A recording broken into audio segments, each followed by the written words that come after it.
हमारे लिए अतीत के काल की बात अगर कहें तो अगर हम अपने विद्वानों के साथ ऋषि और मुनि, ये दो शब्द हैं, ये दोनों शब्द का मर्म अगर समझेंगे तो हमारी वैज्ञानिक परंपरा को समझने के लिए हमको सरलता हो जाएगी। मुनि बोलते ही मुनि के लिए वो विवाह नहीं करते, घर गृहस्थी नहीं बनाते हैं, लेकिन ऋषि परंपरा हमारी न्यूनतम आवश्यकताओं के साथ जीवन यापन करते हुए सुदूर जंगल वन में अपने जीवन यापन के साथ समाज के लिए किसी भी क्षेत्र में अलग अलग प्रकार के विद्वानों की लंबी परंपरा किसी देश में है, हमें गर्व है। वो भारत देश है जिसको हम अपने लिए एक अलग आदर से देखते हैं। इसीलिए उन परंपराओं के बलबूते पर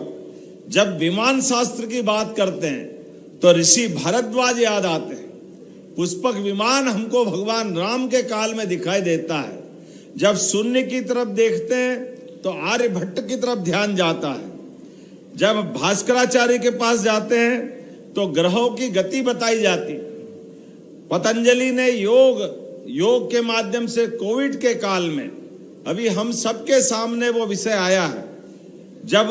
कोविड के कारण से पूरी दुनिया हमारे एक नमस्कार की दीवानी हो गई। हमारा अभिनंदन कैसे होना चाहिए, ये दोनों कर जोड़कर हम एक बार नमस्कार जैसे करते हैं तो ये हमारे लिए भी सुरक्षित रहता है और दुनिया का अभिनंदन करने का अभिनव प्रयोग है। पतंजलि के योग के माध्यम से हमारे शरीर के अंदर के सूक्ष्म शरीर और सूक्ष्म शरीर के माध्यम से अपने शरीर में ही वो सारे गुण हैं जिसके आधार पर हम दुनिया में अपनी इस विशेष विधा को ले जा करके, लेकिन इस बात का भी आनंद है कि योग को अंतर्राष्ट्रीय स्तर पर संयुक्त राष्ट्र संघ के माध्यम से माननीय मोदी जी ने जिस ढंग से प्रतिष्ठित किया है, अब हमारे लिए वो सारे देश जो कभी पता नहीं क्या क्या सोचते थे, वो सारे साउथ एशिया के देश हमारे उस भाव को समझ करके कितना अच्छा लगता है जब साइबेरिया की बर्फीली पहाड़ियों पर भी